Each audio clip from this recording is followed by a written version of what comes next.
ens podem permetre 2 minuts, 2 minuts acadèmics. We'll wait 2 minutes to see, No, just send him an email.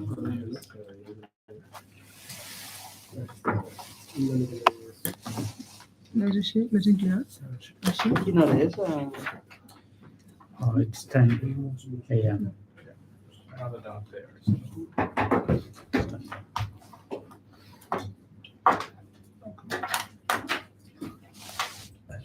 Marc, aquest és un ex-eurodiputat de l'ONB, de la nova aliança flamenca. No, és en ve baixa.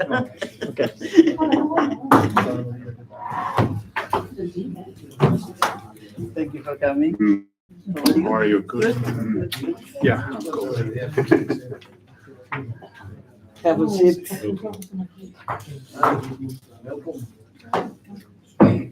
Aquest era molt adquirit, molt més que els que hi ha d'altres eurodiputats, molt poc entusiastes. Una desgraciada. Segueix que tot això m'ho estan gravant. És possible, ja m'ho he explicat.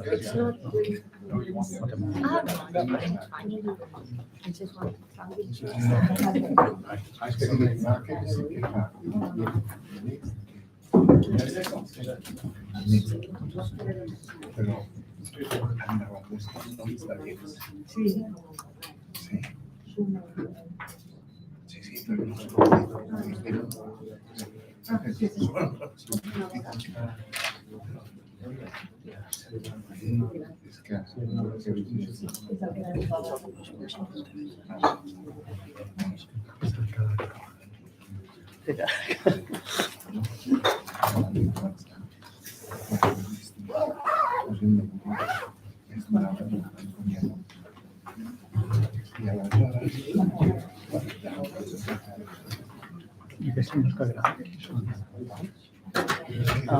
No sé si és l'agència de notícies o la TV3. Porten l'etiqueta de TV3 en algun lloc. So you are here for 3 days? One day exhibition going to That what? Aquest és el micro de la sala? O la sala no té micro? I el nostre, i el youtuber, no, com l'estem? Amb quin micro grava? Ui, queda molt lluny, no? Sí? Nice. And then your relatives.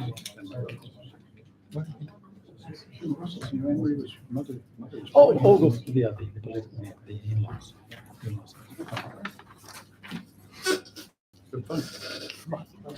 Ja comencem, eh? Sí? Okay. Hello, everybody. Thanks for being here. We're very excited today that after many months of virtual seminars on self-determination together with the Princeton Center, the Liechtenstein Princeton Center for Self-Determination, we finally have an event in which the speakers and the audience are in the same place. So thank you very much, everybody, for being here. Thanks to the speakers for your participation. We're very much looking forward to your discussion. We regret that Professor Buchanan could not be reached. We knew that he had some trouble and that's why he couldn't be present today, but we had hoped that he would be participating via video conference. Apparently that's not possible, so we'll have to do without his valueless insight. Nevertheless, we still have a fantastic group of speakers, so I will just pass the word to Professor Carles Boix, who will be introducing the event. Come on in, have a seat, All right. So, and we'll take it from here.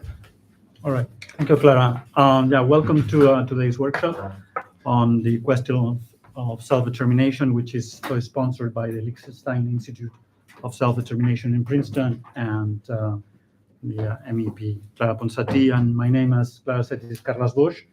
I'm a professor of politics and public affairs in Princeton University. And as Clara was talking about, during the previous year, the academic year 22-23, we co-sponsored a webinar on self-determination in democratic societies. And we there brought a set of distinguished scholars and practitioners to talk about this topic. And today we are really moving from the web sphere to the physical world. And we are doing this through a roundtable that should, I guess, allow us to engage in a fruitful conversation about this question of self-determination and how to manage it in democratic societies. And so we thought that Professor Alan Buchanan would be here. Unfortunately, he has to deal with some health issues, and it seems that he's not able to come or to join us. But still, we have Professor Neus Torbisco, who is a faculty member at the Geneva Academy of International Humanitarian Law and Human Rights, and where she teaches courses relating to international human rights law and transitional justice. And Neus has promised us that she will speak about what she thinks, but if necessary, will also talk about Buchanan's work, which is a fundamental read in questions of self-determination and secession, I must say. And then we have Professor Tim Waters joining us, Professor of Law of Indiana University, recently published a really bold, provocative book on self-determination, Boxing Pandora. I taught it to my undergrads this fall to a research seminar, which was on nationalism and national identity. And out of the 10, 8 liked it very much, and 2 were not convinced. They were worried about consequences for the U.S. But it was a wonderful, it allowed us to have a wonderful exchange for two whole weeks on your book. So I'm really glad to have you here. Of course, I'm also very glad to have Neus here too. So we are going to organize this as follows. We are going to basically, I'm going to invite each participant to speak about 10 minutes.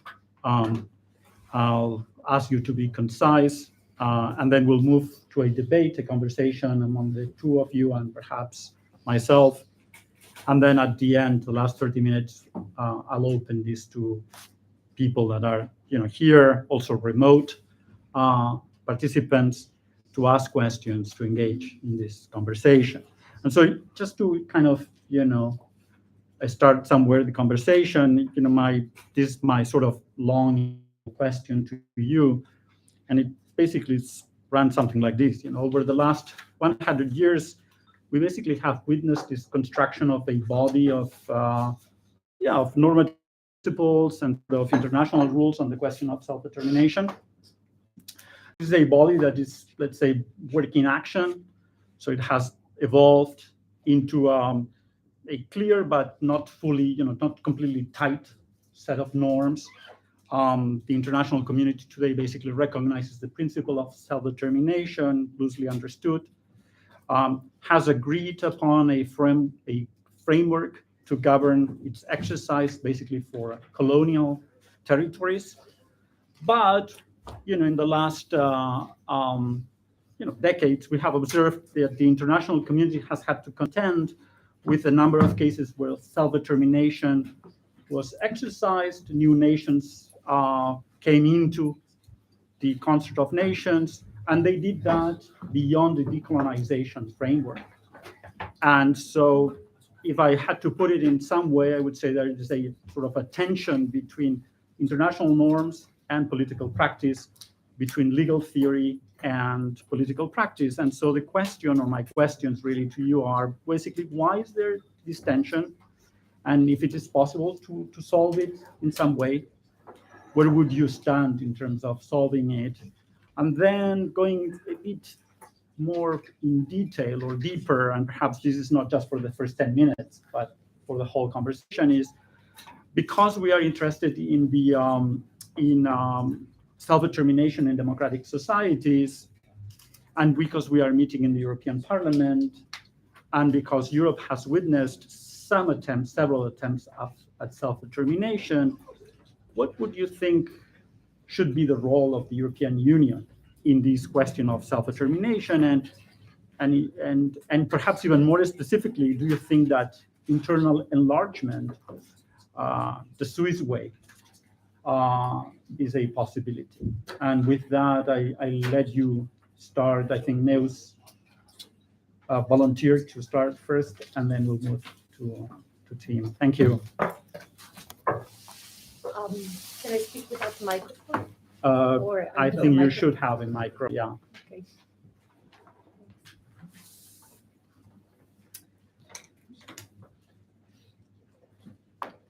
Do you hear me?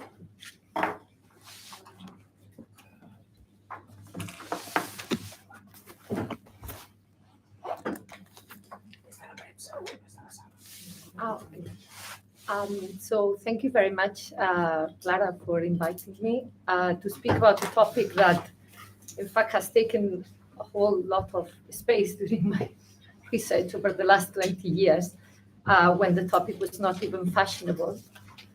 As Carla said, if something is clear about self-determination, is that there is a gap between theory and practice. It remains a right essentially contested, both in its legal interpretation, but also in its practical scope of application. And my view about this gap is essentially that the reason for this apparent gap, which in fact is not, I would claim is not such a big gap, is that there is a contested normative basis for its justification. So the legal scope of application is unclear because, in fact, we don't have a clear philosophical basis about why this right is important, in the sense of what is the right protecting, in fact, and why what the right is meant to protect, in fact, is in a sphere of individual freedom as well, that seems incompatible sometimes with the liberal justification which underlines modern human rights frameworks, certainly the framework of international human rights law. So I'm going to speak here about these tensions from the perspective of an international human rights lawyer, which is what I am, but I'm also going to try to offer some insights of political morality, of the underlying claims that are important and that are crucial, essential, to call this right a human right. When we talk about human rights, we don't talk about any sorts of rights. We don't talk about, the rights that holders in a corporation have, but we talk about essential rights for human dignity and rights that should be universally protected and not just circumstantial to the existence of given political institutions.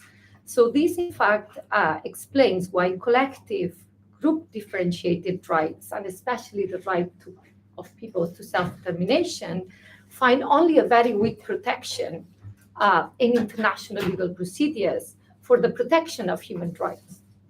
And these tensions have a reason, as I said, underlying, which is that we have contested ideas about why this right should be important.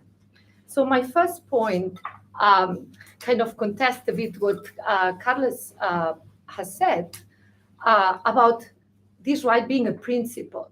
It's true that as a matter of practice, the right is not taken seriously as a right involving obligations of others to implement it. And this is because for many people, self-determination is only a principle.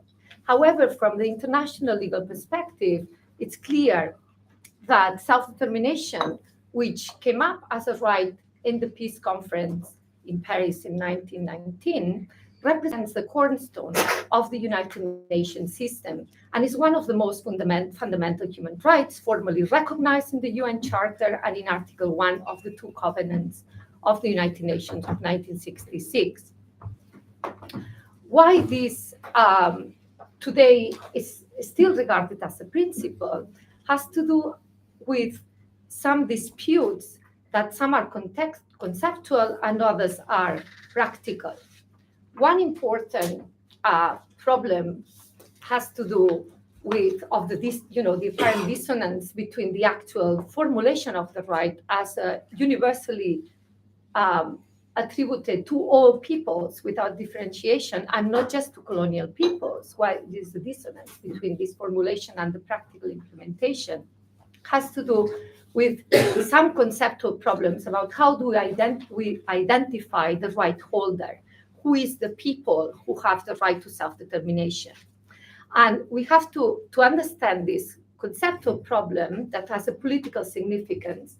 We have to trace back, and I cannot do it now, obviously, in 10 minutes, but I could do it during the conversation.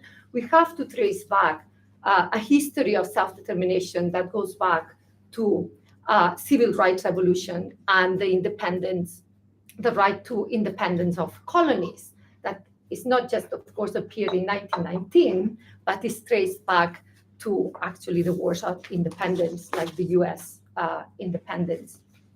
And of course, the independence of many Latin American states and so forth. So the origin of the idea of self-determination as essentially related to people's freedom can be traced back to the 18th century and the 19th century. So it's not something that has appeared out of the blue within the UN Charter. So the UN model of human rights, however, appeared after Second World War, when most legal scholars and also most political liberal thinkers were skeptical about group rights because of Nazism, because of the idea that if you attribute rights to a group, the group can take these rights in a holistic form over and above the individuals that are members in that group. So the idea of totalitarianism involving embedded into Hitler's discourse, for instance, has given rise to a skepticism about attributing universally rights to holders, which we don't know whether they subscribe to other principles like individual rights protection, the protection of members in these groups. So at the heart of this problem is not just a conceptual issue about identifying who is the people, and we have many different formulations in international law which remain controversial and are not universally agreed. So as a result of this controversy, what we find is that the reduction of the rights to peoples to the rights of minorities. So the UN framework of protecting a form of internal self-determination rather than external self-determination in the form of secession and creation of other states have been based on the idea that we cannot allow our political world to be unstable and fragmented endlessly, because this would affect political stability and would potentially also affect individual human rights. So those are the sources, I think, very, very limited my speech here, but these are the sources of skepticism towards self-determination. How do we overcome this skepticism? So, and this is why Buchanan's theory is important here, even if he's not present. So the kind of intermediate solution that has been found is a certain recognition of the idea that self-determination applies as a consequence of extreme harm. It's what Buchanan calls remedial secession. Secession is a remedy. You know, it's the ultimate resort when there are massive violations of human rights, and then we can understand why even outside the scope of the UN framework of protection, people were sympathetic to Kosovo, or people could be sympathetic to other cases involving, you know, like the ones involved after the dissolution of Yugoslavia. So the framework has been pragmatically reduced in the sense that we require a massive violation or a structural forms of oppression against certain national groups, to say that as a consequence, the group needs protection, and the protection that is the maximum protection that you can have is in the form of a statehood, where then you enjoy your full self-government. Other than that, the majority of international legal scholars, and I think Tim will agree with that, would in our field, they would consider self-determination in the framework of the colonial system. This also fits with the harm theory, because Western powers and Western imperialist states have come to recognize the intrinsic harms of structural oppression embedded into the colonial system. And therefore, they have agreed, or at least they couldn't avoid colonies becoming independent. And that explains all the wave of decolonization in Africa that came hand by hand with the emergence of a strong liberal framework of protection of civil rights. But beyond that, again, liberal thinking about human rights tend to think that if all citizens have their individual rights protected, you wouldn't need, in fact, to have your identity as a group protected. This, in my view, is a mistake, because issues of redistributive justice or of universal citizenship doesn't still tell you to which polis, to which unit you belong. And therefore, the liberal idea of depoliticizing identity, of not dealing with the issue of identity, and try to supplement this with an idea of rights, it cannot respond to demands which continue being demands beyond the decolonization framework in post-colonial societies. So it doesn't allow for a good response of indigenous rights, indigenous people's claims in settler states, which had occupied their lands, also creating great intergenerational harm and trauma. And these type of demands that appear in post-colonial context require, in my view, a strong revision of the framework of self-determination that can accommodate the legitimate demands of identity that these groups raise. So just to end, the other problem is to which extent minority rights can, in fact, provide a right answer to the claims of national minorities or other ethnic groups, and why these groups shouldn't have access to the exact same thing, which is an institutional structure that we call state, that is available to majority cultures without having to justify why. But of course, we know that underlying the creation of the new, of the modern state, there is strong theory of nationalism. So it's unclear why the nationalism of minorities is deemed illegitimate, whereas we all take for granted that majority cultures have had an instrument for reproducing their identity intergenerational. So there are issues also of equality, strong issues of equality that make this framework deeply unsatisfying. So I'll stop here, and I hope we can continue the conversation.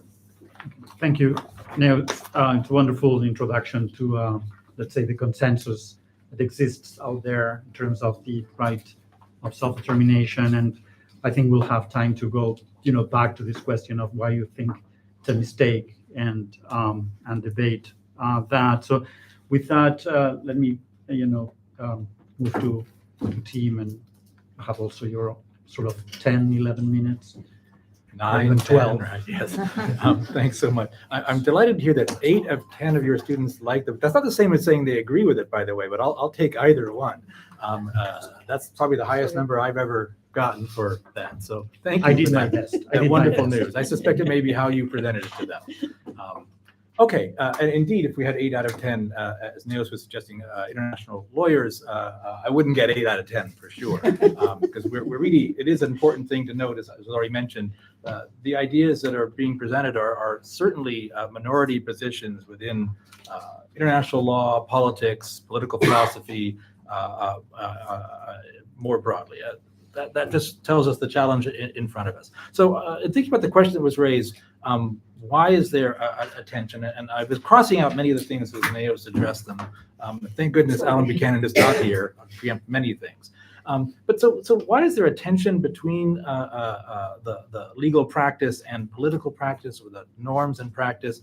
I think it comes out of a longstanding effort to use and define and limit what is clearly a useful, expansive idea. And that is to say, going back well before the First World War, indeed, this idea developing from the American Revolution, which is actually a secession, not a revolution, quite technically, and through the 19th century, this idea that was already discussed about claims for human communities, whether they be nations, groups of some kind, to shape their political borders around them. That idea, which we see most poignantly or clearly in the Wilsonian and Leninist model from the end of the First World War, that's an idea that borders ought to be shaped around peoples, whatever those peoples are. This is an incredibly generative and disruptive idea. So the generative part is really attractive, that we could think about advancing to new forms of politics. The disruptive, of course, is frightening or terrifying if you are invested in the existing state system. It was frightening in 1919 to those who wanted to preserve an imperial system, which it disrupted. And it also could be disruptive in the post-World War II state system. So I think it's about wanting the value of that and also trying to limit it. And that earlier period, of course, is political. It's not a legal model. For international lawyers, this is going to matter, of course. We don't see this as a legal principle until after the Second World War. It appears in the UN Charter. Nobody really knows what it means, but it's sure enough quickly gets attached to the idea that this is somehow about decolonization. And that's the first real move to harness and limit this idea. Because anyone who studied the pre-war, the earlier history, Wilsonianism, for example, and then looks at what the UN does, will recognize that the idea has the same name, but has been completely reversed. Right? The UN system very clearly says, show me a unit that already exists, and that the people in that are a people who get a state. Okay, so that's the exact opposite of what Wilson, and to the degree he was sincere, Lenin, thought they were saying, which is show me a people and then I'll make borders, however messy that might be and however problematic Wilson's view of it was. That's the generative part. The UN model is the other way around, and it looks disruptive only for the time in which you are breaking down colonial empires. But after that, it actually becomes quite a conservative, stabilizing principle. In fact, it's quite noted, as Buchanan, I think, would say this if he were here. People often think there's a tension between self-determination as a principle and territorial integrity, but there really isn't in practice. In fact, self-determination becomes the justification for territorial integrity. They work in lockstep once you've solved the colonial problem. After that, it stops doing any generative work and just becomes a reason why we ought to defend territory. And it's worth considering territorial integrity as a principle of stability. It's not really it's a pretty empty concept in terms of normative value other than stability, which I'm not dismissing. People since Hobbes and well before have noted the importance of stability. It's the great challenge for this, but it doesn't have any other values attached to it. So I think that's where the tension is coming from, that we've got a legalized and basically empty category now, but one with enormous rhetorical political value that we want to harness for something, but we don't want the instability and the dangers that come with that. And that's why we find a category that's completely formalized, foundational to our system, and yet almost empty. And as Neus was suggesting, it's a human right, but it is one of the weirdest, most outlying human rights. It doesn't look like any of the other ones. And I think that's, shall we say, almost by design, right? That's what comes out of it. You mentioned there have been many new states, but it's worth noting, often we find that those new, in the post-war period, those new states when they come into existence, we find my colleagues, international lawyers, as well as politicians, desperately trying to explain that what has happened is not self-determination, but is something else. And I think that signals to us that this principle is seen as dangerous if it were to escape from the formal and sort of empty limits of doing old colonial or decolonial work. There is obviously a whole other piece of self-determination, which is the internal part. And that's where all the sort of intellectual action appears to be. But I think that's kind of a dead end or a circling of a drain, quite honestly. I'm all for democracy and human rights and autonomy, but this is sort of following on some of your points. I do not see that those things actually do the kind of work that self-determination used to do when it was about making states. These are, in other words, attempts to ameliorate the problem of rigid borders. We've locked the units since 1945. We don't get new ones. And so we need to make sure we're dealing with the messes that occur inside, thus human rights, thus democratization, autonomy, and so forth. And these are all valuable things. But what they never can do is solve the problem of the unit itself, if that unit is a problem. Right? And sometimes it is, right? Sometimes the borders of a unit, it's what democratic theorists call the unit problem. How do we know that a unit is democratic? We can't actually explain it without knowing the unit already. So we're, in a sense, prejudging the broader scope of democratic processes by shaping a unit. Domestically, we call this gerrymandering, but we have a world global gerrymander that occurred in 1945, and we don't update it very often. Maybe we should occasionally. But the point is, these are good processes for minimizing harms, but they don't address the question of whether or not the unit itself is meaningful, is desired by its population, or is itself, in a sense, a driver of harm.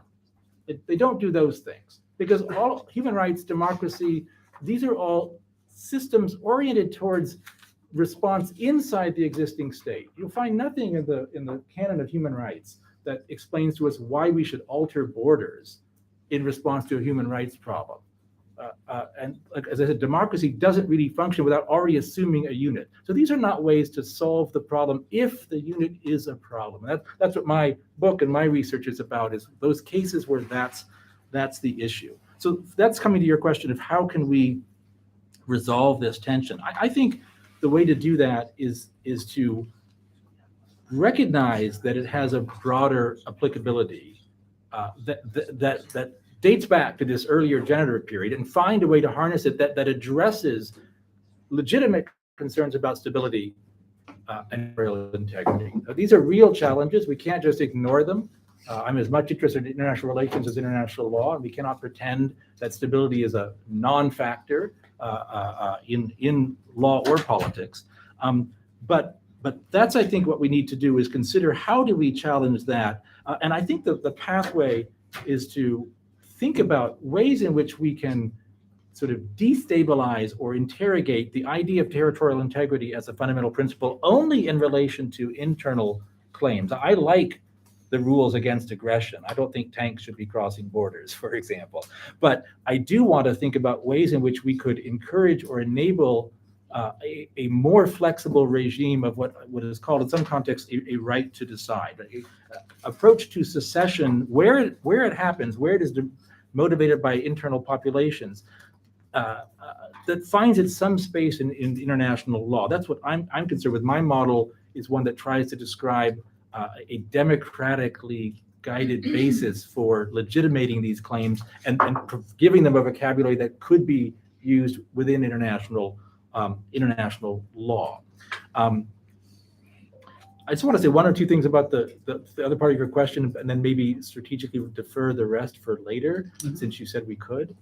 But I wanted to start to the question of the EU role, given where we are. I think the EU role, and I should hasten to add, I'm also an international lawyer, so I'm not going to preach to a room here at the Parliament about the EU processes and norms.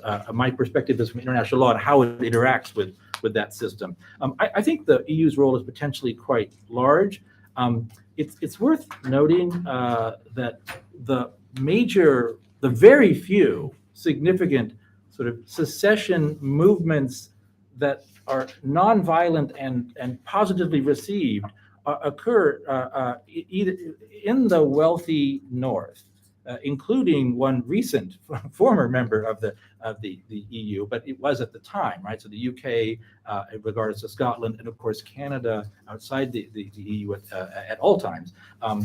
I think this is relevant. That's to say, the fact that we find those places that are most amenable to the idea that you might give space for reconstituting the unit are in what many of us would describe as not only wealthy but decent societies, and I think both things are relevant to this, is a useful, not a thing that makes it irrelevant to the rest of the world, but possibly a useful model to aspire towards. You know, I think of this in terms of what's often described as the Brussels effect regarding things like administration and regulation. One could imagine a similar idea in terms of crafting a politics more possible in Europe than elsewhere, in my opinion, that would acknowledge the possibility of a right to decide, of a right to negotiate the meaning of a unit, including its borders, more possible in Europe than elsewhere, and in turn that would have a tremendous effect on the breaking the logjam of this sort of empty concept more broadly. I think when you describe it in terms of internal enlargement, I think this is the right vocabulary, because there is in Europe and outside an enormous sort of hostility to the idea of secession and an assumption, this is what we can come to later, that secession from an existing member state would also mean exit from the European Union. This is clearly the prevailing assumption now. I think it's worth asking why that assumption is so entrenched and what its basis is, but I'll stop here with this one point rather than getting into claims about doctrine. Behind those assumptions is, I think, some hostility or animus to the idea of secession as being contrary to European values. And I think that's something we can interrogate quite apart from the structure of the European treaties, let's say. Namely, that if we think about the secession of a territory from a member state, there's no reason to think that this is contrary to any European Union values. As I say, during the UK process, an actual member state in, at the time, good standing, allowed such a process. It seems to be perfectly possible inside the EU, a system that has longstanding deference towards, at least rhetorically, towards the idea of subsidiarity. And I'll just close this comment with this thought. If we're thinking about what the values of Europe are, I am not sure that those communities that would like to secede from their state but stay inside Europe are the ones departing from those values, as opposed to those who would say, if you do that, we would banish you from this union. That strikes me as more contrary to the claim that there are shared European values and a shared community. I'll pause there for your thoughts. Well, let me, there are lots of things here, a lot of food for thought. And I really regret not having Professor Buchanan with us, because I can see two scholars that are, a bit contentious with the status quo, and I would have liked to have a position that probably would be more pro status quo, with some amendments to that. And so I'll try to be the Buchanan in the room. I think I will not be able to, but I think that there are two things that, two broad things that seem to me to, in terms of the kinds of things that you said, that can be, I would like you to explore a bit further. One is something that comes out from Neus' opening remarks about the current framework as being a mistaken one. And my sense is that your claim is that the liberal order doesn't accommodate things such as identity that are fundamental to us or to common, to everyone. And so in that sense, there is a problem with the framework. But I would like you to perhaps explore this a bit more for us, given that, indeed, precisely in the European Union, what you have is liberal societies that take care of all of us, where there are courts, justice, and a set of very expansive set of human rights. And so these claims about secession, they come from troublesome or, troubling, the order, and the gains do not seem clear to everyone. So I would like you to explore a bit more, why is that this liberal order, with all the systems that it has to guarantee a good life for almost, would say everyone, is not working. And then there's this other question that perhaps it's more for Tim, which is to explore if indeed, let's say that Neus convinces us or persuades us that something has to be changed.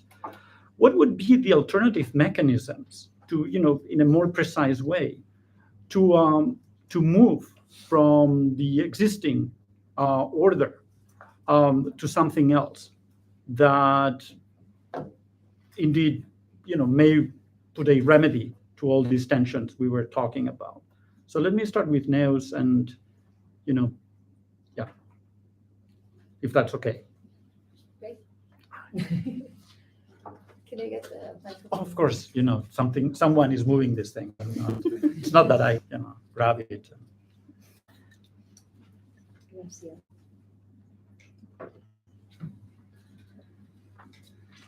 Okay, so 2 comments. The first one, perhaps I didn't explain myself well. I wouldn't say that the liberal framework of human rights protection cannot accommodate demands of self-determination. And in fact, self-determination as a right, not just as a principle, but as a right, as a jus cogens type of mechanism within international law, is included within the basic covenants that are the Constitution of the UN. So clearly, the right can be accommodated within a liberal framework. What I'm saying is that there are many types of kinds of misperceptions or misunderstandings about what this liberal framework means. So if we think that human rights are grounded under some sense of freedom as a value in itself, as a value, an intrinsic value, not because of some consequences, but as an intrinsic value of protecting individual life, many liberal thinkers, such as John Rawls in the US, or even Ronald Dworkin, and many influential thinkers have thought that the ideal of universal citizenship, of a unidirectional reciprocal relation with the state, without any intermediate identity groups, is sufficient to protect freedom. So that, this underlies all the civil rights revolutions, right? Like what women wanted was to vote. What Black people want, still now, to not be structurally discriminated and oppressed within the borders of a supposedly democratic state. So this framework, this liberal, universalistic, homogeneous framework, understands equality as sameness, okay, as homogeneity, not as difference. And that's part of the problem, also part of the contestation from the feminist perception is exactly the same, or from indigenous peoples. The idea that the institutional framework has to recognize difference and not just equality understood as sameness. And that sometimes recognizing difference implies having different, structurally different arrangements.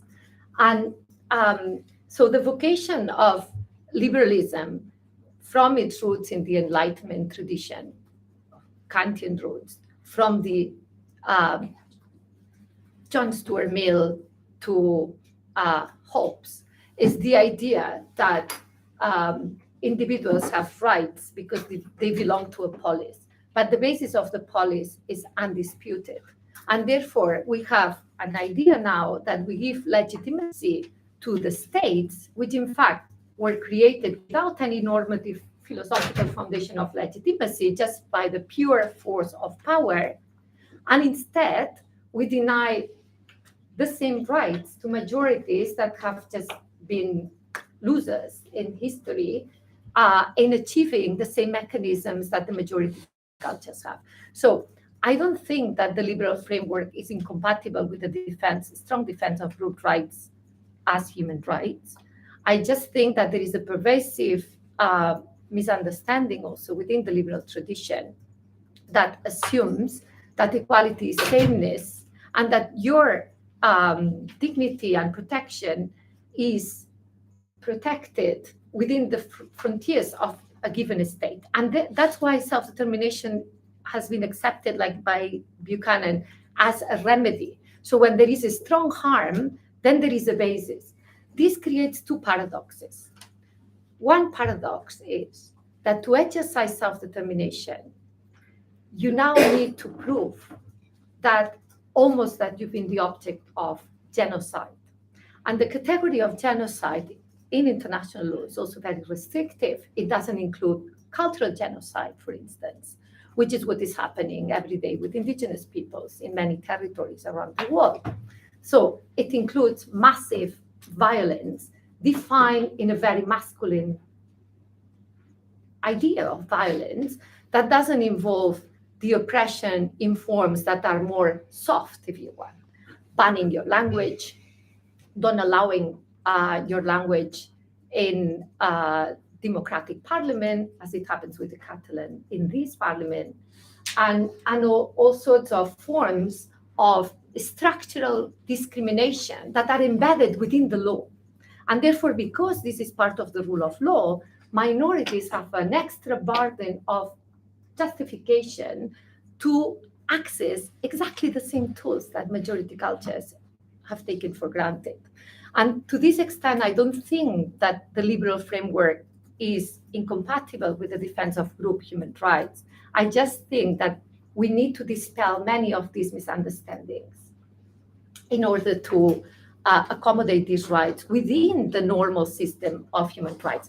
And that's not strange. You know, the US Constitution, as you well known, have under the same letter of the law, you have women banning from voting and a system of racial segregation, and now you have again abortion severely restricted, and the letter of the law is exactly the same. So what it has changed is an interpretation of the Constitution that is more or less favor to the demands of minority groups, and this is, I think, the challenge that we are facing here.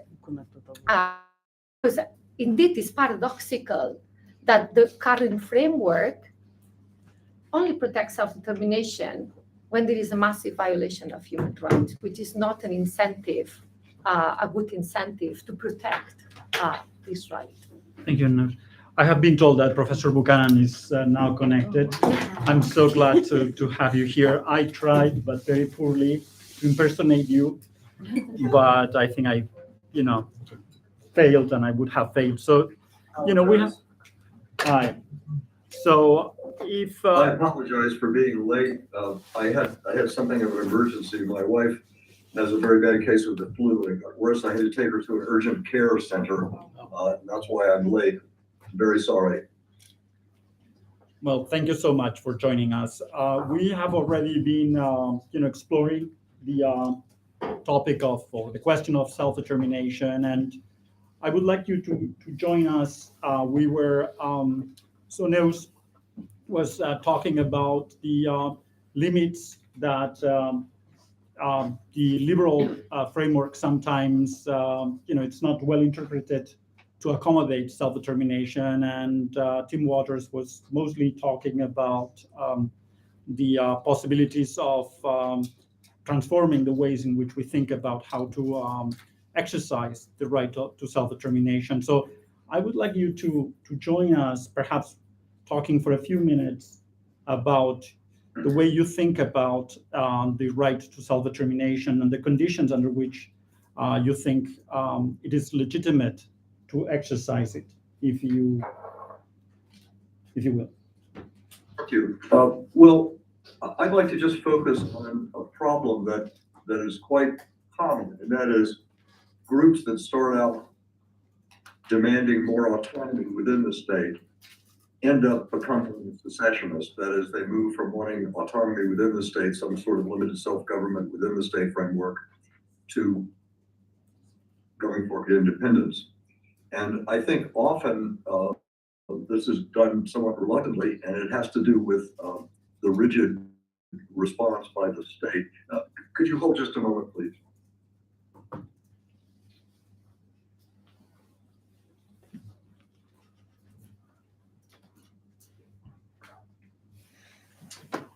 That's dramatic. He seceded. Okay, sorry for the interruption.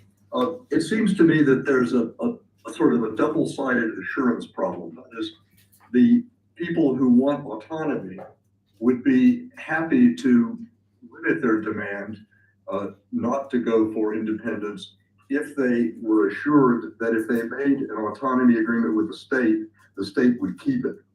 But often when such autonomy agreements have been made, the state has unilaterally and somewhat arbitrarily terminated the autonomy agreement. There are many historical cases of this. So on the one side, the people who want more autonomy from the state need assurance that if they limit their demand to autonomy, that demand will be honored by the state. On the other hand, the state might be willing to grant autonomy to a group if it had assurance that that would be the end of the story. That is, that it wouldn't be a slippery slope from autonomy toward demands for independence. So I think one of the reasons we see the unfortunate situations we do is that neither side has the credible assurance as to what the other side will do. And it seems to me that in this kind of case, the only possible solution is for some third party to make credible the claims of each side to limit what they will do. Now, this is very difficult because obviously, for example, the European Union is not eager to get involved in disputes between Catalonia and the Spanish government and to provide some sort of third-party arbitration of a more robust autonomy arrangement for the. But it seems to me that unless there's some sort of third-party brokering of an autonomy agreement and an effort by the third party to ensure that both sides will honor the autonomy agreement, we're going to have an unfortunate situation where autonomous becomes secessionist, the state reacts violently against that, then we have terrible conflicts, and it's then a question of whether to intervene militarily to stop the conflict, and that's too late, it seems to me. So my sense is that if you want to rethink the liberal framework, you have to think more about when groups are entitled to some robust form of autonomy. You have to, within the state, and you have to think about moving beyond considering the question of self-determination as simply a two-party issue between those who want more self-determination in the state. If you leave it at that, you have a double-sided assurance problem, and you have the risk that the situation will regress from demands to autonomy for demands for independence. It seems to me that in the case of Catalonia, which I've studied closely and have actually consulted with the Catalan government, that what's happened is the rigidity of the Spanish state and the revocation by the Constitutional Court of some aspects of the original autonomy agreement has really pressured some people who would have been autonomous to being secessionists. Now, my take on the Spanish case may be quite controversial, and I don't hope to offend any people who are affiliated with the Spanish government, but if you don't like that case, there are many other kinds of cases where this dynamic has occurred. And it seems to me the only way to stop it is by some sort of intervention by third parties early on in the process. Thank you. Thank you so much. I'm really eager to talk about the European Union, but before we do that, I would like to, go back to Tim's points and sort of, expand a bit our discussion about possibility of, mechanisms or ways in which, we talk about this tension, or we have talked about this tension between theory and practice. But then I would like you to, talk a bit more about what is the practical ways in which we can overcome this, this discussion that we have about this tension. Sure. Look, at the very outset, I want to say one thing to attach to what Neus said, and then I'll turn directly to this, which is on the question of this idea of remedial secession. I think I fully agree with everything you said. I would just add one more thing. It's not only that it has a really high threshold, but we need to be alert to the realistic fact that a remedial secession norm, while really useful in such urgent cases, also creates really perverse incentives for actors to make their case more urgent. Right? If the only pathway in law and politics for recognition of a secession claim is in response to great violence, there's incentive to move in that direction. And it's quite clear that that's what happened in Kosovo, for example. Whatever one thinks of the justice of the claim, I happen to think if you believe in the independence of Kosovo, I know there's some complexity on that and inside European politics, but if you believe in it, you probably believed they deserved it long before the war began on the grounds of their separate identity and so forth, and not solely because of the deaths and the deportations. But that's the basis on which they got what Professor Buchanan was just referring to, a third-party intervener, right, NATO, to support them, is because they embarked in the mid-90s on a deliberate policy of provoking violent responses from the Serb authorities, quite successfully.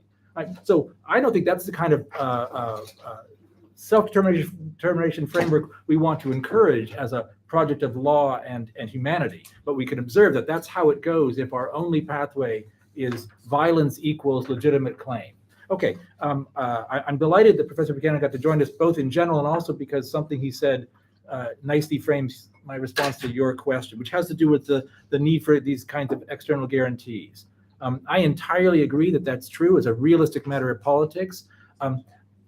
As a lawyer, I don't know what I can say about that except for to say, and we also need some kind of conceptual and legal frameworks, if only because they help to shape the negotiation of third parties. So you think of something like decolonization, it was smoothed by the fact that there was a legal consensus in place that altered the calculations, even though it definitely needed the support of third parties' diplomacy to happen.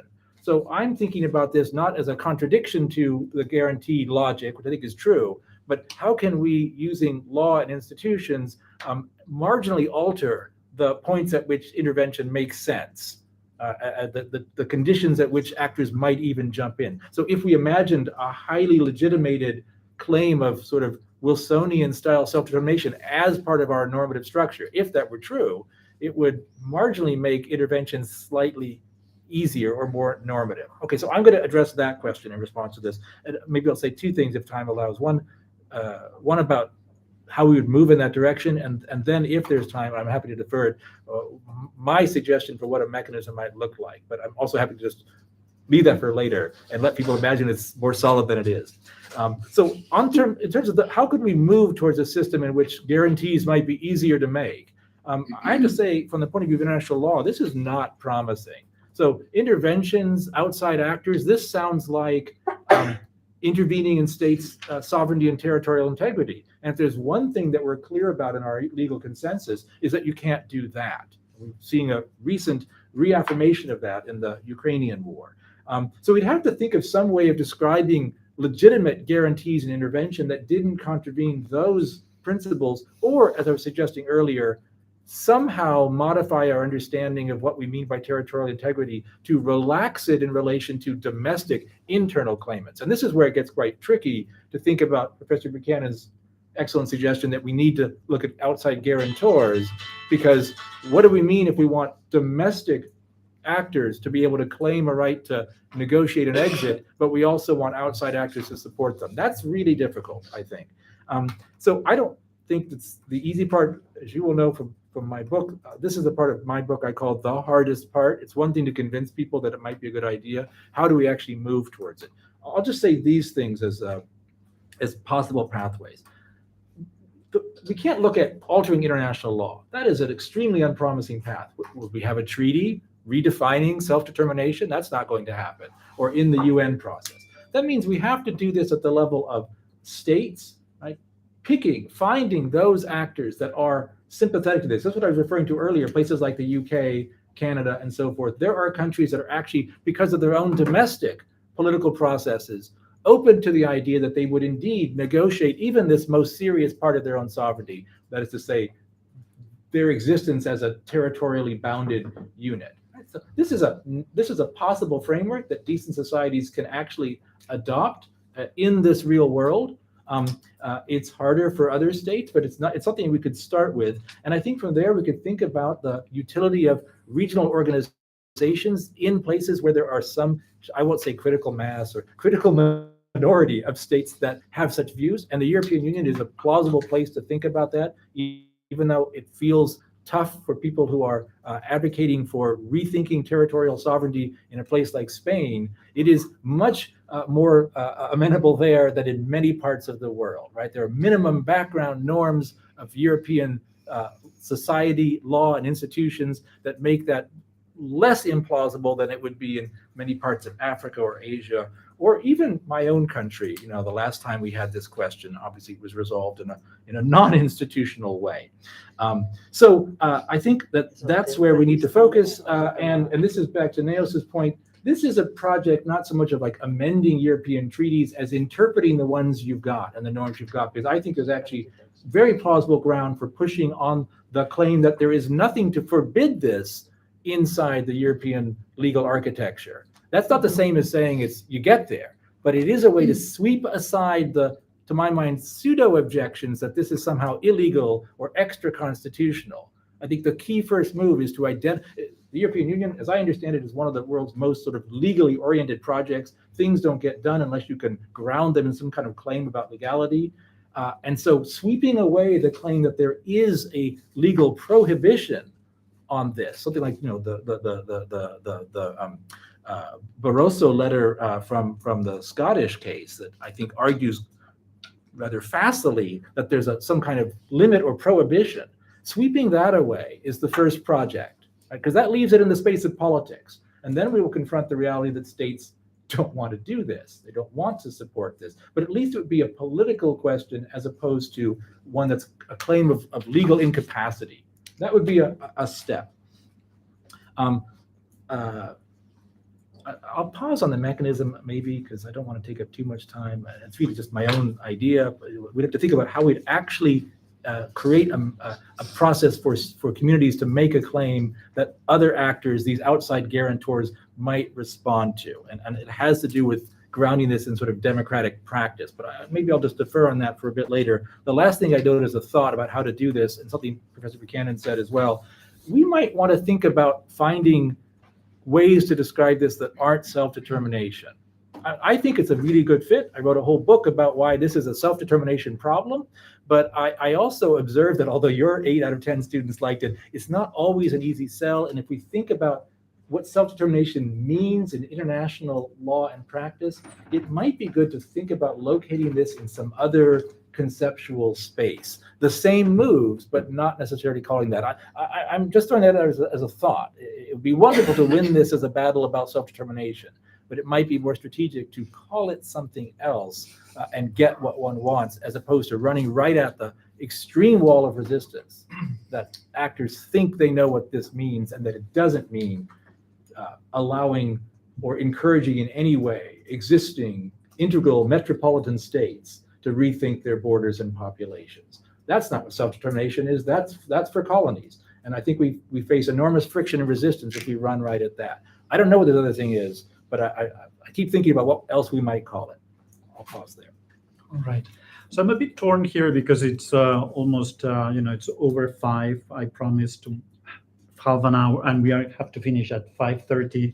So I promised that I will open these to other people. So I guess I'll do that. I'll see if we can ask, if anyone has questions or wants to raise some points, and I'll try to then moderate. Andy? Yeah, this is not my area of study, although I'm director of the institute that's co-sponsoring this. I'm very interested in this, but I want to ask a question as an American. So I think of the American experience as one in which, in a certain sense, what we did was fought a war in the 19th century to maintain a unified polity But, and this was true from the start of the United States, but much more true after 1865, give minorities within that society, regional minorities, enormous rights to define their way of life.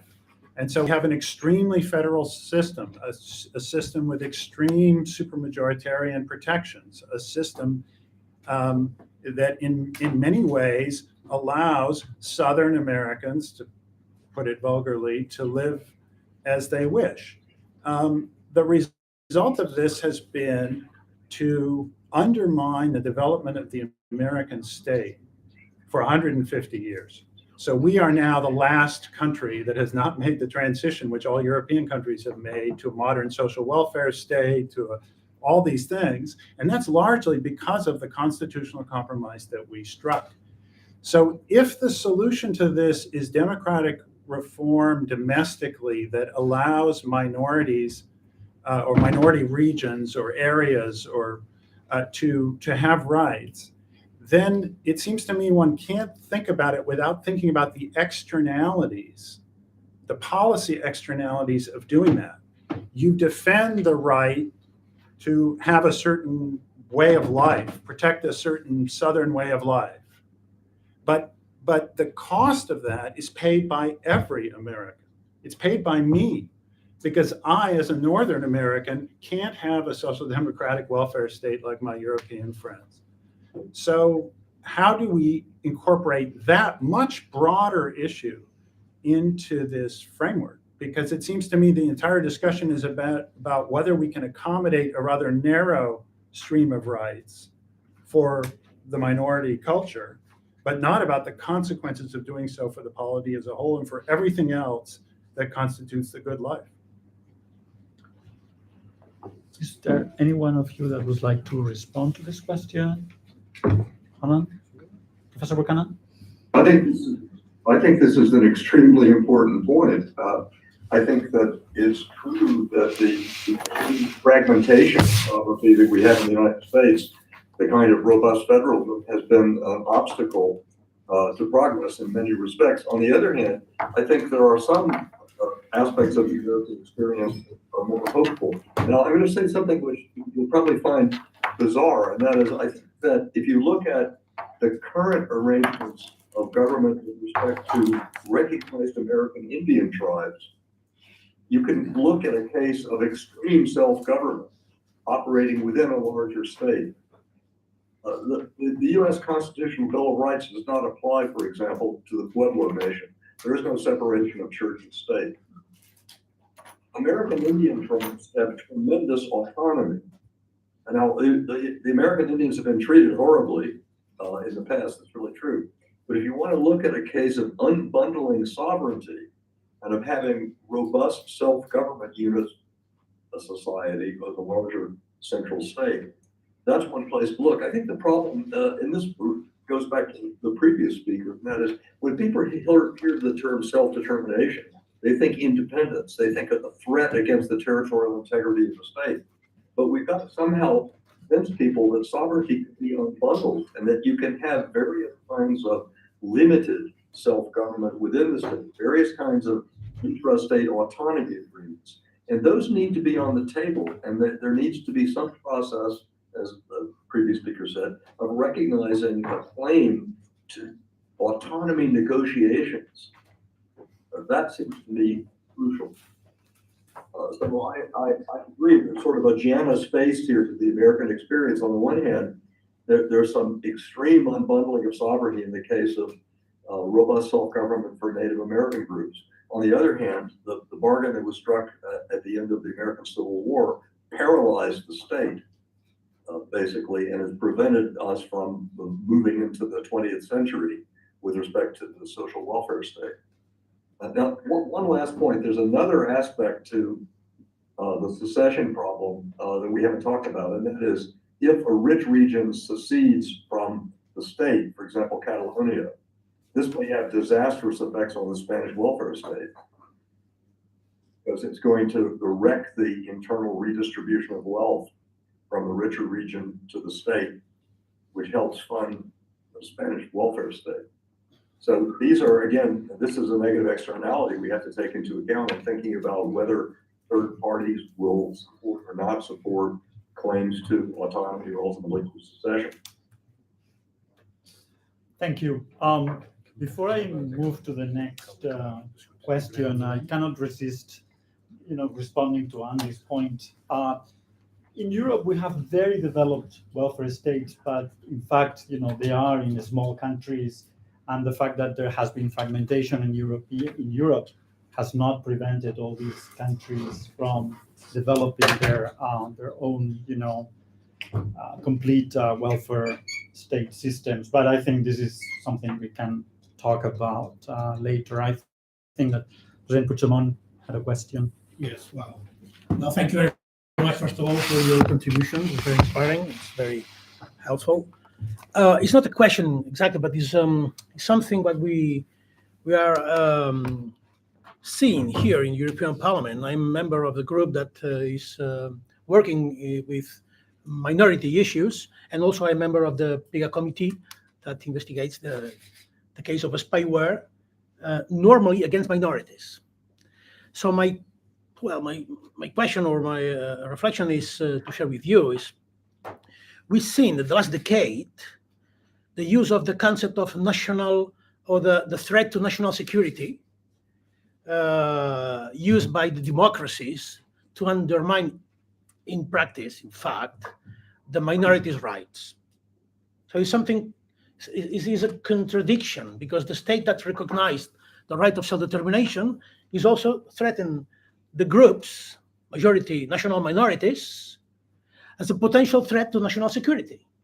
So in order to fight against that threat to national security, that communities, regions, or nations without a state are victims of, for example, spyware. That is the majority of the cases are victims of that kind of violation of fundamental rights. So it's not now the right of self-determination is something uncomfortable for democracies, and is something linked to something very dangerous, which is a threat to national security. And what is your opinion? What can be the evolution of the right of self-determination under this new paradigm, the new way that democracies are threatening minorities? That must be object of that right, of the protection under the right of self-determination. Thank you. Anyone that would like to respond to this? Next.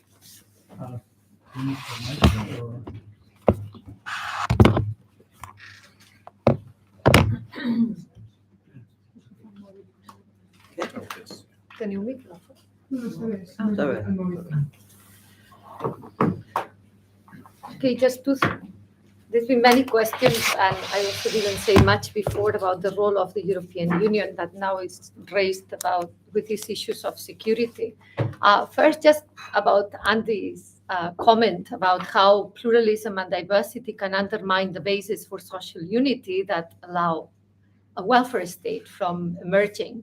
Indeed, there are many cases where diversity hasn't been undermining this issue, but I understand that the idea that the strong federalist protections in the US have somehow reinforced the idea that Professor Buchanan was saying, that if you grant the strong protections to the groups that want internal self-determination, by doing this, you can prevent external claims of secession, so that the solution for claims such as Catalonia, Scotland, Quebec, and so forth would be to grant, in fact, much more sovereignty and forms of shared sovereignty that then make the claims of secession diminish. The question, of course, this is ideal, and as Professor Buchanan said, and I heard you in Barcelona long ago before speaking about this, the problem is, what if you don't achieve this after 20 years of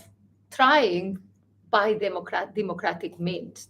And here I think that, of course, in the US is different, but I wanted to point out that one of the longest sessions of Congress in the US was one about the status of Puerto Rico, which in fact shows that despite issues of language haven't been central in the US, when you had the claim from a part of the population of Puerto Rico and many of Puerto Rican citizens live in New York. I understand that maybe more than the ones who live in the island.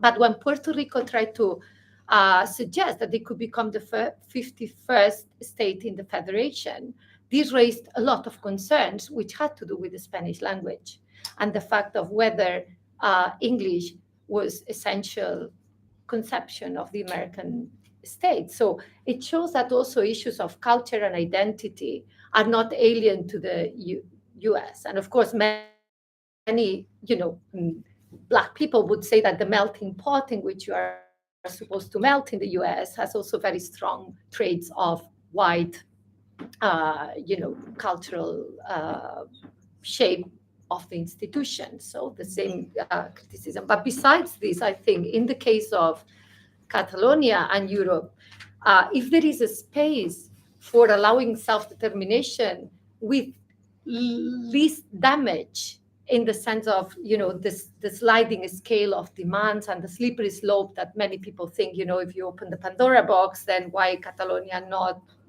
whatever. I think in the European Union, internal forms of enlargement are far less damaging than secession in other contexts. So what is interesting, I think, of this is that a way of seeing these conflicts, not just of domestic significance, but of international significance, would require a positive engagement of the European Union in this case, procedural at least, in cases of self-determination claims based of the democratic nature, like the ones of Catalonia. So I know that this would cause problems within the limited scope of fundamental rights and the Charter of the European Union. Both those, they normally apply only to acts of the European Union and of European Union law. But if you read self-determination within the structure of values of the European Union, because all states have agreed and have signed and ratified the UN covenants, then it's unclear why the European Union cannot act in forms that prevent violations of individual rights as strong as, the massive spyware against Catalans. And this links to the question of national security, that we are turning the claims of minorities and of national minorities and of peoples into questions of national security, which explains also massive human rights violations of human rights defenders of indigenous land claims in Latin America. It's the same pattern. You claim these collective rights, you are turning yourself into a danger for the state, which means that territorial integrity is becoming not just a collective right of the state, but a right that overrides all other rights. And this is, I think, what from a liberal perspective you cannot allow. Of course, no rights are absolute. My freedom of speech is also not an absolute right, and it has to be balanced against other rights. But at the moment, we have a structure where territorial integrity prevails as an absolute right without any other balancing with democratic claims of self-determination. And what is even worse is that if you raise these claims, then you are regarded as an enemy of the state. And I think the fact that liberal politicians, liberal states, and so forth just turn a blind eye, like the European Union has done, to this type of claims, shows that there is no real commitment to the fact that self-determination is not a principle, it's just a human right. And this, I think, is part of the problem, that remedial forms of secession don't address. You talk about independence of the colonies and you talk about separatism, which has a negative side on it. It's not the same side, the same positive view of being independent. So I know the analogies with individual divorce as are not, often valid. But indeed, if you have a threshold that is too high for preventing divorce, and I say, well, I can divorce my husband only if he's violent against me, then what you are having is not a right that is based on freedom and autonomy, but you just have a right that is a second-class right, which aims to protect stability. And I think you can only do this from a consequentialist ethics. When you think of the result, what happens if I guarantee this right? But that's not compatible with the idea of human rights, because you grant rights to women, even if this has a negative side for whatever. It wouldn't occur to anybody to say, well, now we are banning divorce because this causes too many lawsuits. And therefore, there's a bad consequence of banning divorce. And therefore, we are going to ban divorce because this is just too unstable. Families are unstable, kids are unstable. We don't even have this argument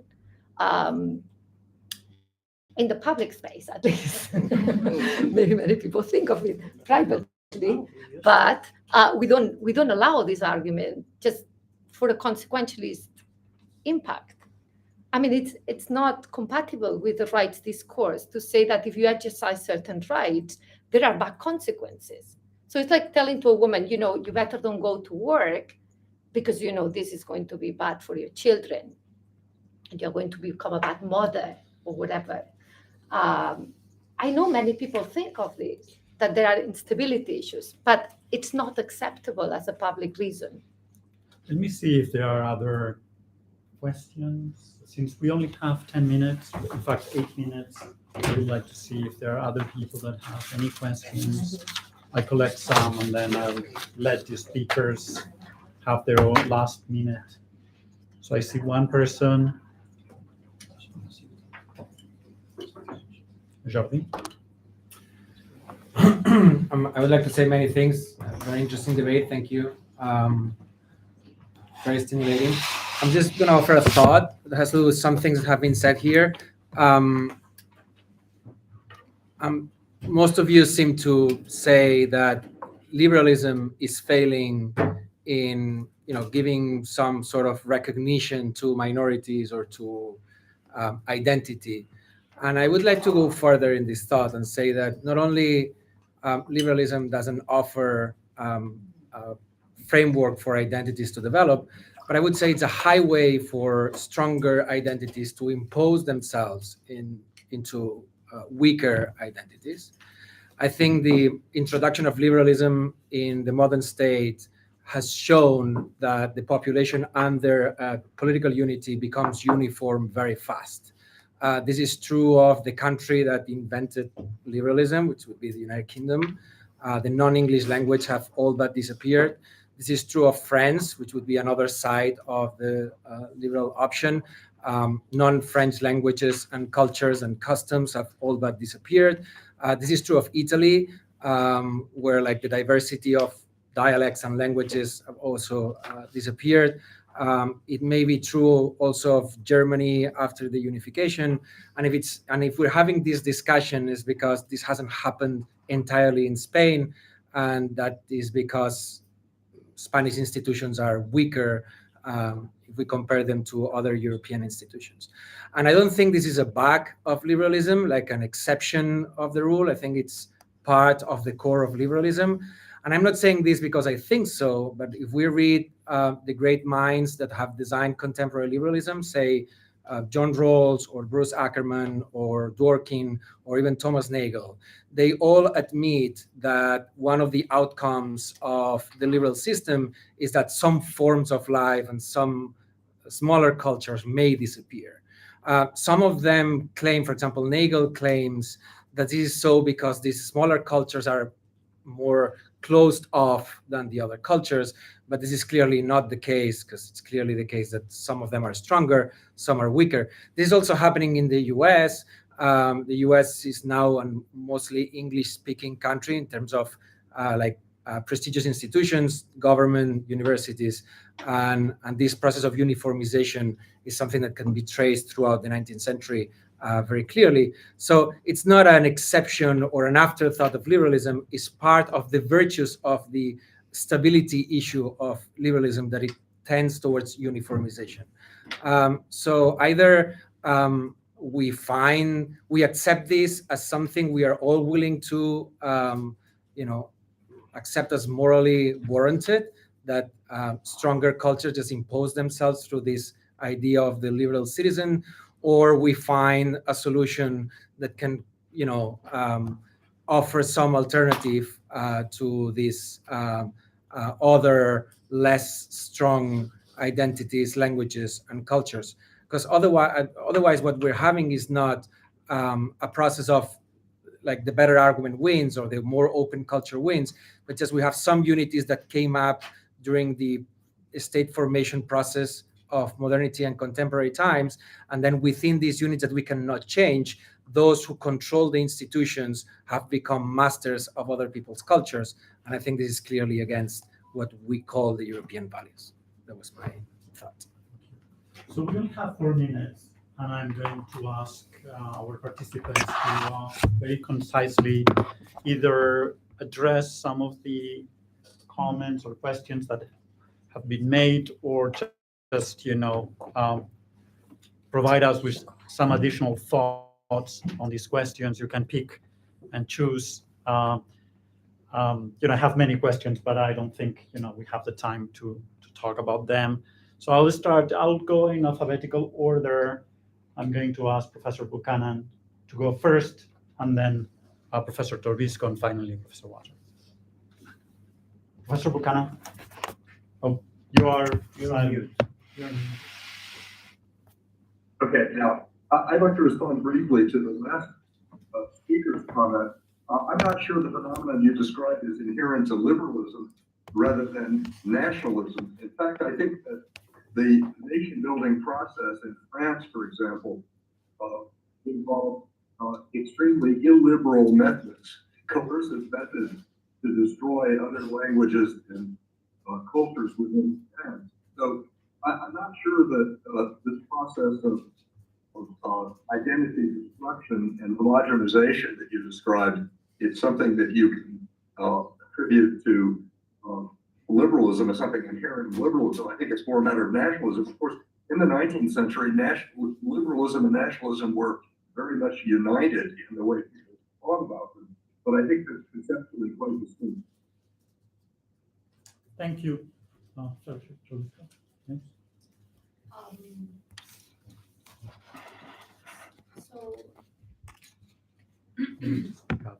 Okay, I don't know what to say as a way of conclusion, because there are so many open questions that remain. I think I'm in general in favor of the idea that when there is a balancing to be made between rights of territorial sovereignty and so forth, and self-determination, there is a way in which this balance can be rationally decided. So what we have now is just a default position where self-determination, especially in democratic contexts and in post-colonial contexts, have a legal vacuum, are in a legal kind of international legal vacuum, because of the position that Tim has explained, accounted for so well. And then as a result, what we have is that these issues are decided by just power. It's just a power game. And that causes, I think, part of the problematic that affects the relations between Catalonia and Spain that seem like an intractable conflict, something that you cannot. So I'm in favor of the idea of internal self-determination, like for indigenous peoples, like the UN Declaration of Indigenous Peoples' Rights recognizes broad protections based on almost an absolute conception of sovereignty and land claims for their territories. However, the question is that when these protections have failed, and there is a strong distrust that the state can change, can shift this position, because there are many instances of soft repression, financial discrimination and insecurity, then I feel that it's unclear why self-determination in the sense of external forms of secession cannot be rationally justified. And of course, this would require, for instance, from the European Union to understand that if self-determination is incorporated into the values under Article 2 of the treaty, for instance, and there are violations of risk of violations, this could trigger European Union action by applying Article 7 of the treaty and having a simplified version or model of enlargement that doesn't have the important threshold of external enlargement. I think this within the European Union could be a potential solution. But my claim would be that, the Fukuyama process of depoliticizing identity, as a matter of fact, only favors those whose identities are protected within the law, and therefore imposes a double burden of justification and of rights claiming to those who have been excluded from the process of nation building. And this I would add my considerations here, and there is a strong need for achieving a balance that is not just defending fixed borders and absolute models of sovereignty that are incompatible with group rights. Thank you. I'm going to start with this question and try to work backwards, at least fictively incorporate the other comments in it. So I agree with your formulation about liberalism. I think what it suggests to us is it's a consequence of a particular turn in liberalism that just doesn't have a theory about territory or a well-developed one, and takes the states we have as givens. And I draw this idea from Professor Buchanan's work when I was back in school. Obviously, one of the first people to really point out and encourage us to take seriously in political philosophy and more broadly the need for some theory of the state and its territory, which is surprisingly absent, as he showed, from centuries of politics focused on how the state ought to be, but not what the state actually is and its shape. And this is, I think, where it meets with the claim that this is about nationalism. I agree, but it's also about the fact that we have developed a system since the Second World War in particular that assumes the states we have, doesn't have any explanation for why they exist other than they just are there, and doesn't incorporate that into its democratic theory in any way. This comes somehow to your point, I think, as well. I do not have an answer to the national security challenge, except for to say that to the degree it's considered valid, it's going to negate human rights logics. The need is to somehow turn that debate away from the claim that we can equate territorial integrity and the states that we happen to have with national security. Somehow we have to do that. That's the challenge. I think it's more possible inside the EU than it would be anywhere else in the world, given the integrative structures. So for me, the key is we need to take seriously that territory is not a thing that's going away. I'm strongly in disagreement with those who believe in some cosmopolitan post-state future. Human beings are physical, biological beings.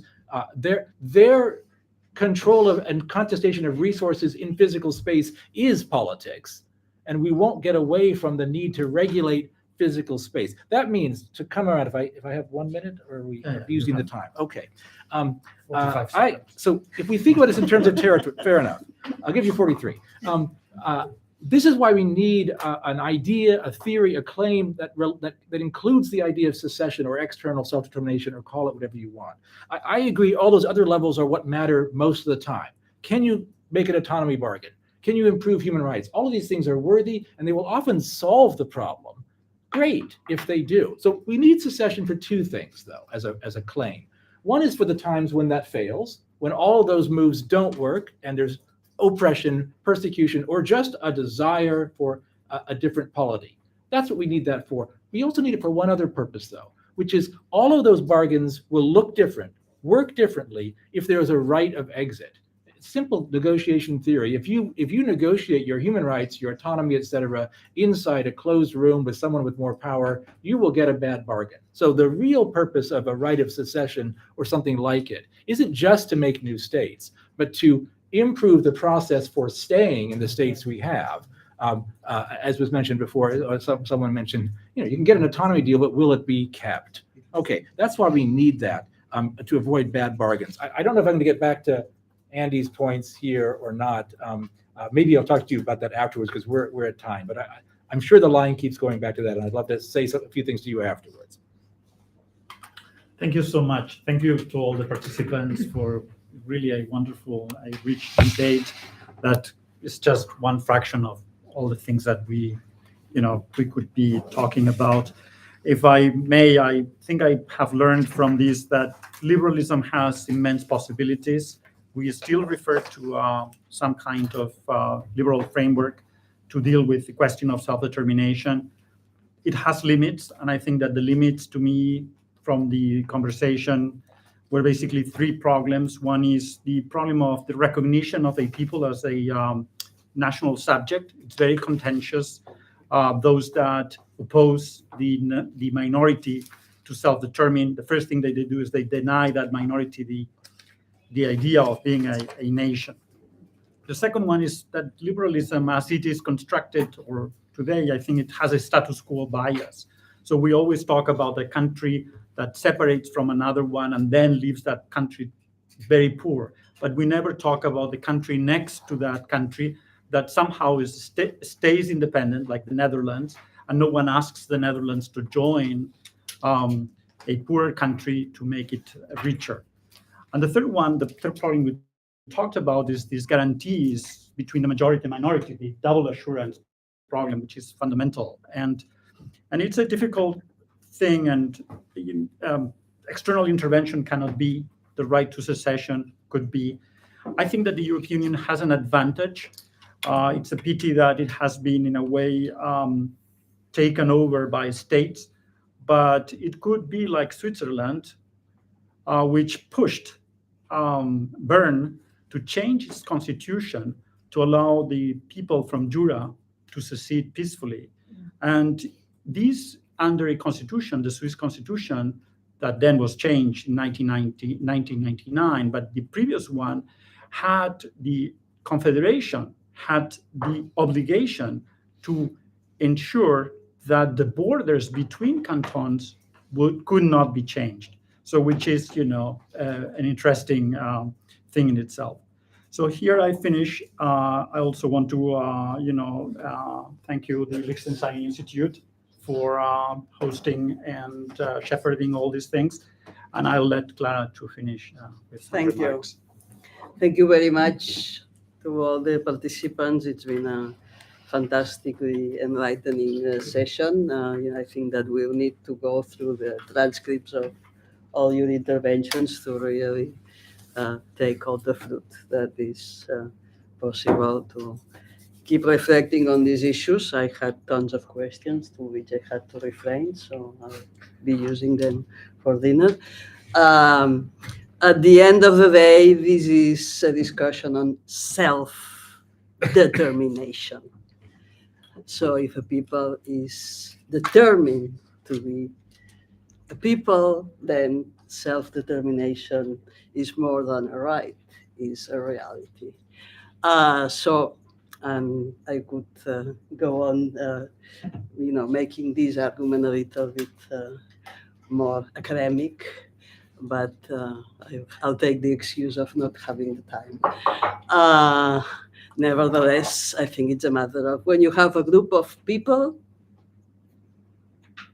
if they have enough power to be determined, then they can exercise the right of self-determination, and then the world recognizes the right of self-determination. That's very historic, but one needs to get into, the history of who calls themselves a people. There is always a group of people that at some point had power and maybe lost it and wish to recover it.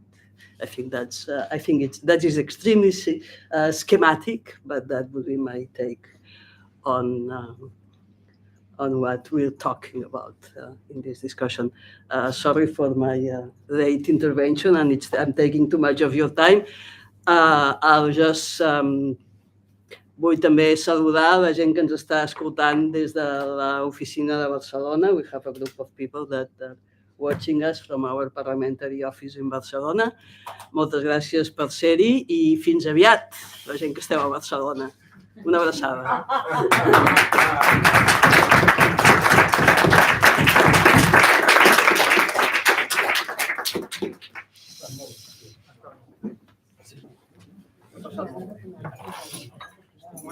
Sí.